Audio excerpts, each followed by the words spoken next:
Hello, Serge here from the backyard. Great day and hitting some golf balls. Clipboard, we have a question. This one comes from John.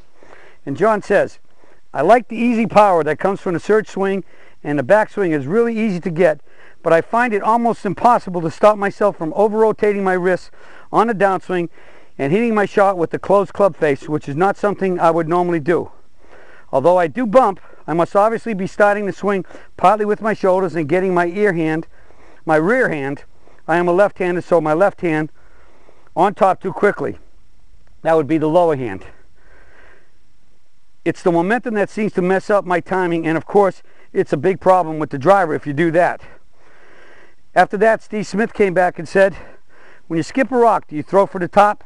Probably not. We let the elbows fall forward, the body and the hands fall toward the toe line until we feel the position to swing the hand and the rock on the shallow path through until we feel the position through the release zone, and then the hands travel upward. Don't get in a big hurry to hit at the ball from the top. Let it fall down the toe line and then swing through the ball. It may feel as if you're giving up power by doing that, but it gives up no power at all. In fact, it increases power because you're going to be releasing your hands. Those are some good comments, but I think the big problem is that the whole key to controlling your ball flight is you have to control your club face. Because in the golf swing, when you hit a round ball with a flat club, if we don't control our rotations and we let the club over-rotate, or as I call it, my lower hand, in my case being right-handed, it's the right hand. If I go through impact and I let the right hand roll over too much, and it starts rolling over before impact, it's going to start left and go left, and as much, depending on how hard I turn over, it could have one heck of a wicked snap hook, or a duck hook as we call it. And then if I was to, in many cases after you've done that a few times, normally we'll say, well, I'm not going to do that again. And then we come over here, and instead of over-rotating, we then under-rotate. All right? And if you under-rotate, now the club face is coming through open, and you start hitting the ball anywhere from starting at left and then moving right, or at the target and going to the right, or right and then going more right. And as I've always said, the success to playing good golf is if wherever you start your ball, if it's anywhere near toward the target you want, and it never moves right or left more than 7 to 10 yards at a maximum in terms of curve, you have to be hitting good shots. How can you get in trouble if wherever you start your ball, if you started kind of in the direction you want it to go, and it never goes more than 10 yards offline, right or left, you can't be in too much trouble. So today, notwithstanding, it could be alignment issues, as you know, which forces you to turn your shoulders a little fast, as John said. That all of those things remain. But I'm going to talk today just specifically about the rotations. The Serge Peak Performance Golf Swing is a limited turn, 3/4 vertical backswing. So limited turn means is we turn until we get to the toe line. The torso turns a little bit, and the arms rotate or turn a little bit, and we go into the forward catcher's mitt, toe up. All right, that's our goal, to think about putting it in toe up. And then from toe up, the toe goes up, and I call it, at that point, thumbs go up. All right, there's no more turn once I reach the toe line on this side.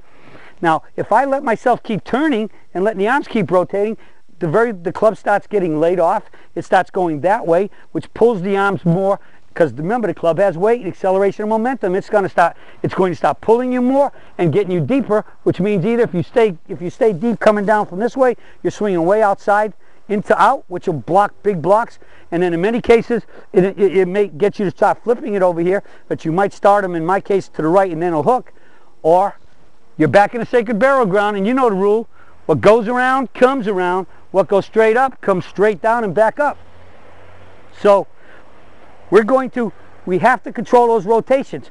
We have to control the amount of what we turn to the toe line and then up, and then in a forward swing we do the same thing, how we hit the ball and we turn only to the forward arm over the toe line and then up. So we hit the ball into the forward catcher's mitt, toe up and up. And so the whole key is you have to control the rotations of your arms and the club face. And I always relate it to the bottom hand. Right hand for me would be left hand for John, because he's a lefty. Whatever the palm does, whatever your lower palm does, the face does. And if you have a good grip, which you should have, the Peak Performance, palms perpendicular to the ground, square grip, whatever that right hand does, the bottom hand does, the face does. So you just have to learn that. It comes into the mid square here, up the tree there, comes back down and squares up the impact, the slap drill, boom, right?